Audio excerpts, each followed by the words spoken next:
Excellency, the President of the Republic of Kenya and the Commander-in-Chief of the Kenya Defense Forces, the Chairman of the Council of the National Youth Service, Director General and all the Council members, the Governor of the County of Nakuru, Her Excellency Susan Kihika, Members of Parliament, led by the Chair of the Committee for Social Protection, Honorable Alice Nganga, servicemen, servicewomen, ladies and gentlemen, good afternoon. It is my pleasure to invite you, Excellency, as you join us in this very important milestone in the calendar of the National Youth Service. If there is a true embodiment of the bottom-up agenda, it is the National Youth Service. The 10,000 servicemen and women who are graduating today from the paramilitary service training are drawn from all the 1,450 wards of the Republic of Kenya, meaning that we are truly the face of Kenya and truly the embodiment of the bottom-up economic transformation agenda. Your Excellency, the National Youth Service is based on 4 pillars that we are implementing. And what is in front of you today is pillar number 1 on the paramilitary training and regimentation.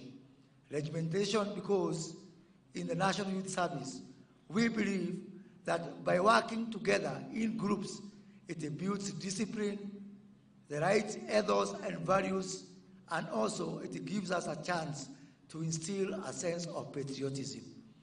After here, we will now go to the next steps in that journey of the National Youth Service through the second pillar of national service, where these wonderful young men and women will be deployed to carry out several tasks in assisting our nation building. Our third pillar, Your Excellency, is based on technical and vocational training, where we are already working with the technical and vocational education training institution in further deepening the skill base and the technical base of the graduates who are in front of you today. And the fourth pillar, for which you have been extremely supportive as we embark on our engineering agenda, is a pillar of commercialization, where we say that other than just building a cadre of young men and women who are going to play a very pivotal role in nation building and rebuilding our country, that we can also create a service that is sustainable, that we do not have to come all the time and seek exchequer support. Your Excellency, from the support that you are giving us in kicking off our transformation agenda under the NYS re-engineering program, we want to promise you that in the passing out parade of the year 2025, we look forward to actually giving you a dividend check, having employed young people and having deployed them to useful commercial purposes and ensuring that we have an NYS that is self-sustaining, that can be able to also expand and include more young people in that service.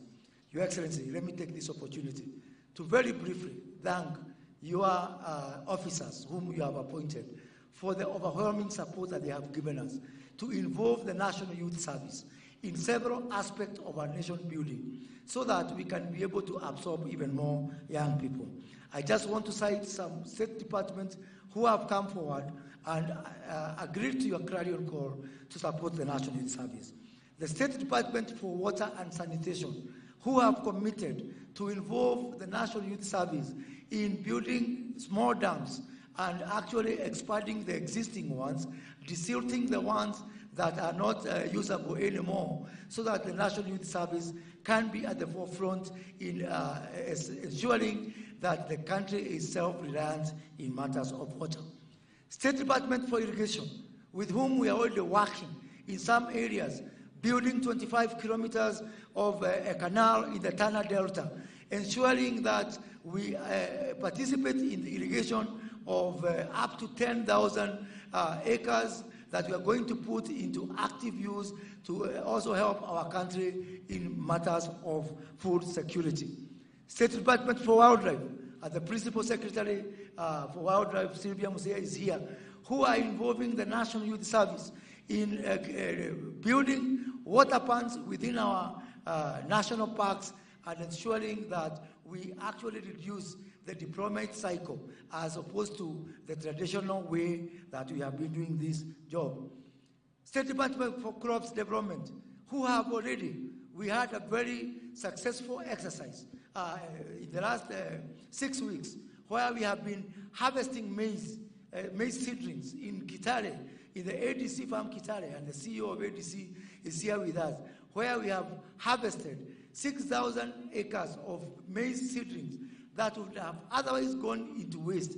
And by the way, we are not doing this for free. The Kenya Seed Company has come here with a check of 13.5 million shillings to pay these young people for our spread. Just an example of one and many more things that we are going to do to make this service truly, truly sustainable. Your Excellency, the State Department for ASAL and Regional Development, who have come forward to involve the National Youth Service in building of the dams, and especially in mitigation at this time when we are grappling with the effects of El Nino. The National Youth Service and the State Department for ASAL, alongside our other discipline forces within the National Police Forces and the Kenya Defense Force, are right in the forefront of ensuring we have got mitigation up to 1.3 million trees. And our ambition is that before the end of this financial year, we are going to plant 200 million trees across the country as we try to also mitigate the effects of the climate change. And again, we are not just doing this as an act of charity. Working with international climate organizations, during the ongoing COP28, we managed to get partnership from the Global Center for Adaptation, from the Africa Finance Corporation, who have agreed to make the National Youth Service a center of excellence in matters of climate adaptation, climate mitigation and resilience, and more importantly, in monetizing the trees that we plant and all the other interventions we make in offsetting carbon credits from those people who are polluting our environment. Your Excellency, the Kenya School of Government, which is also within our ministry, is going to build a new campus in Vihiga to the tune of 800 million shillings, a project that will be undertaken exclusively by the National Youth Service so that we can continue to employ even more young people. And because we are expecting the Kenya School of Government to have a very huge demand, because we are introducing mandatory training for all public servants in the bottom-up economic transformation agenda. So to be able to expand our capacity, we have called upon the National Youth Service to come and help us in this agenda. Huduma Kenya is another state body that we want to cite against within our ministry.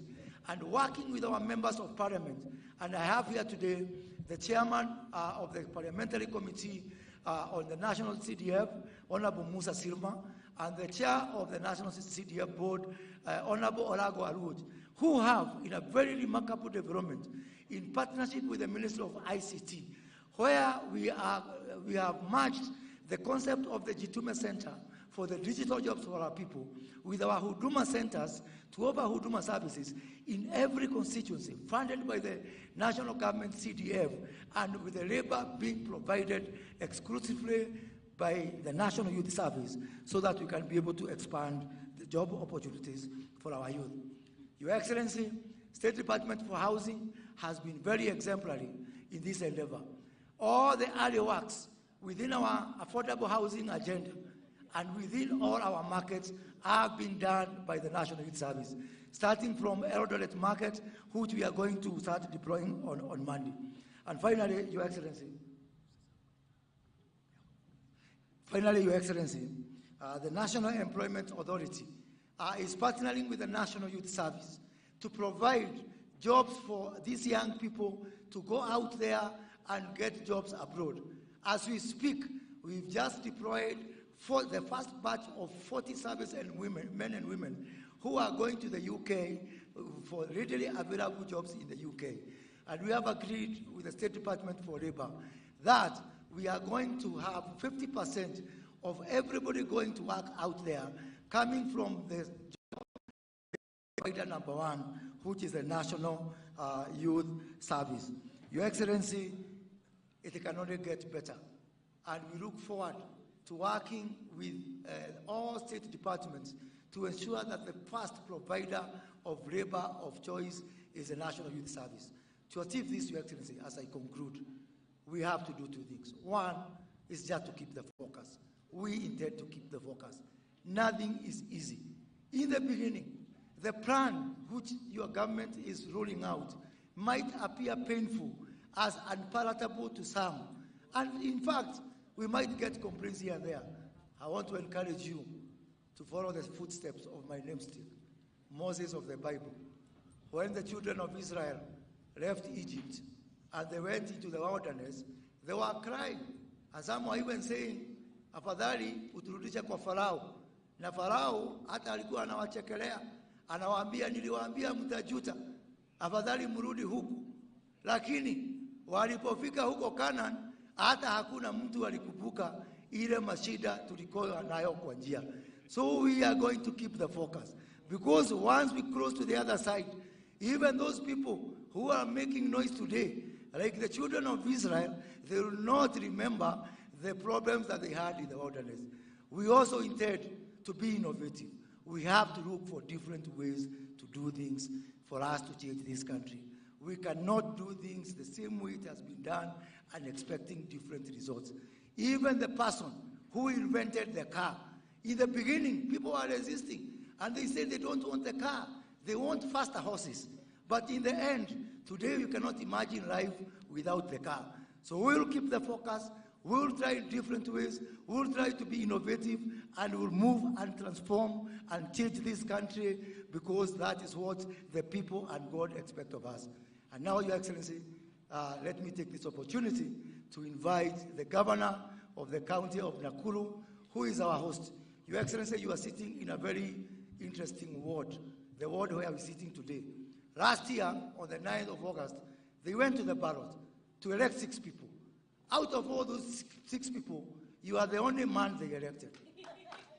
The MCA is a woman, the MP is a woman, the senator is a woman, the women obviously is a woman, and the governor is a woman. So if there might be some constitutional issue around that, which I have told Susan we have to look at it, even as we look at the issue of the 2-thirds rule, and you are privileged to represent all of us endangered men species in that endeavor. Madam Governor, welcome.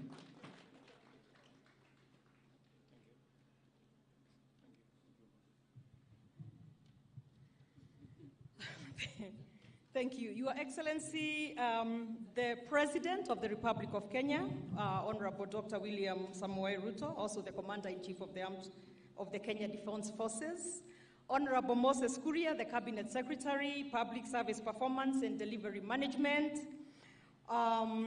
Principal Secretaries present. We have, Your Excellency, let me recognize the presence of our area MP, Madam Speaker, Mheshimiwa Wangare. Let me also recognize the presence of Honorable Musa Sirma, who is from our neighboring county here and from Eldama Ravine. Recognize the presence of Honorable Alice Nganga, MP Thika. The presence of